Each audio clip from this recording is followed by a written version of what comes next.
It's not about if the narcissist agrees with what you're talking about or not.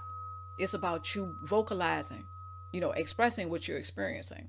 Okay, focus, clarity, and conviction can all help to build confidence and giving voice to your experiences. I kind of went over that already. That's why I didn't want to get ahead of myself. But yeah. Okay, did you know? Here's another critical question. Did you know that using your voice is an expression of your identity?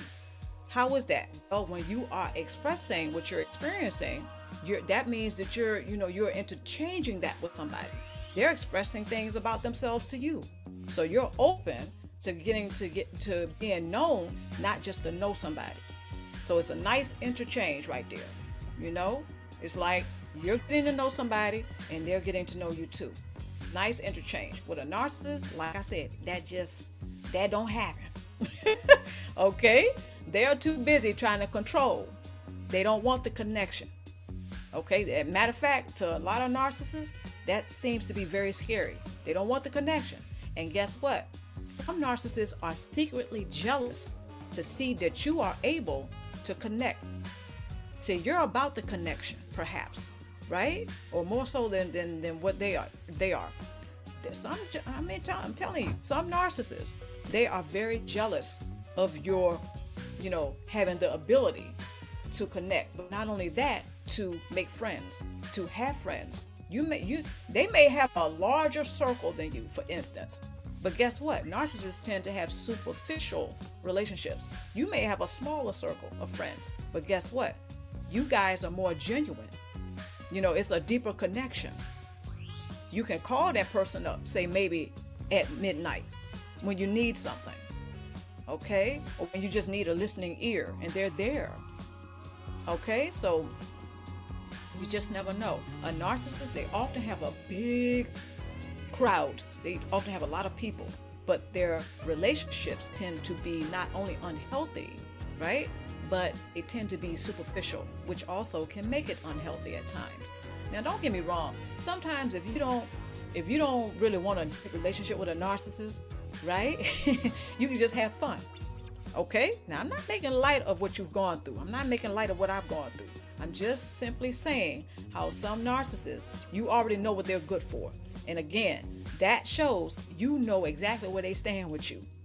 That's a person you can party with. That's a person you may go to the club with. That's a person that, they're a good time, right? Whether this is a romantic relationship, a friendship, an associate, whatever. You already know. You keep them at a distance. You already know where that narcissist stands with you.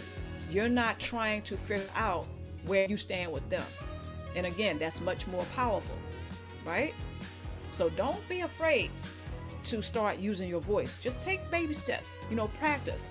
Sometimes, I'm getting ahead of myself. I had some tools for y'all, but I will say this. If you, practice in front of a mirror, that can help you to become a little bit comfortable, right? A little bit more comfortable with being vocal.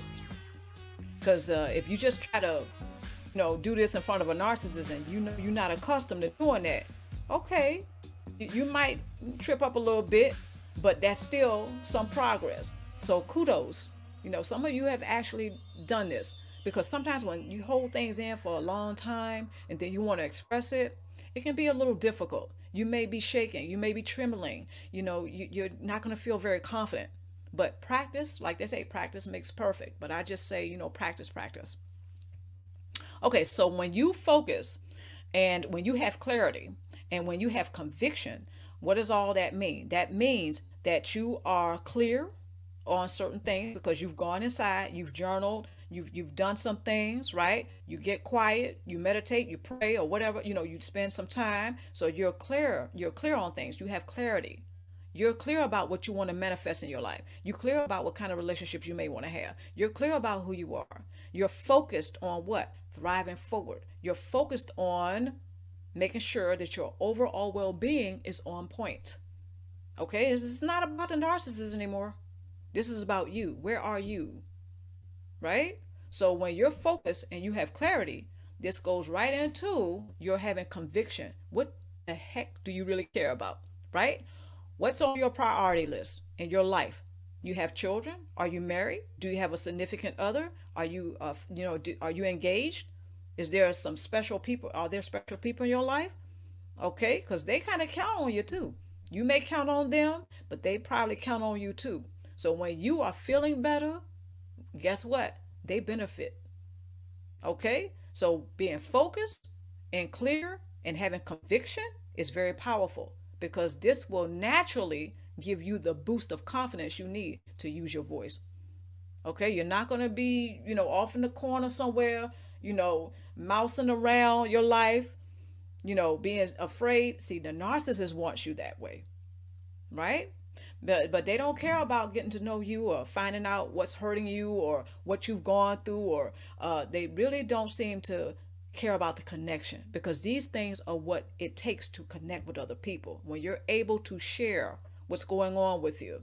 But of course, this is going to take trust. When you think about being in a narcissist relationship, isn't that one of the first things that's violated? Trust. Okay, so the narcissist already out the gate, they don't trust. Okay, so just something to think about. Okay, so I think that was the second critical question that I asked about. Did you know that using your voice is an expression of your identity? And it actually is. Okay, all right.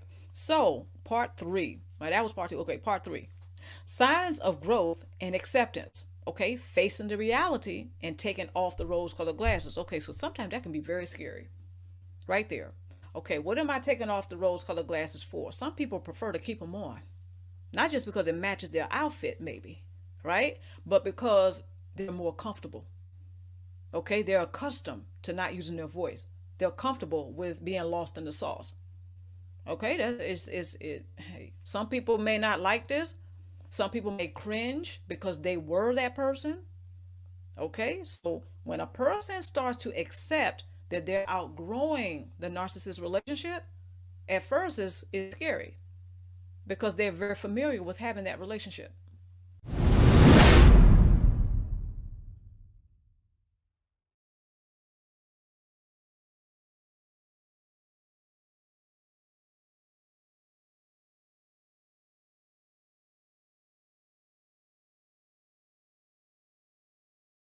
Narcissistic parents who have children for possibly supply, as a result, tend to project all of their unpleasant emotional, spiritual, and psychological imbalances onto their children, particularly the scapegoat child, who they could over time come to devalue.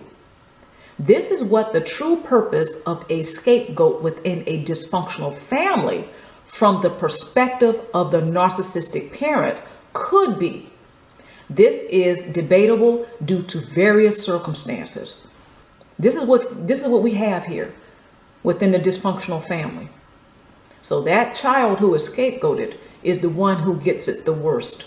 All the children suffer from one form or another, but it is the scapegoated child who really carries the burden of it all.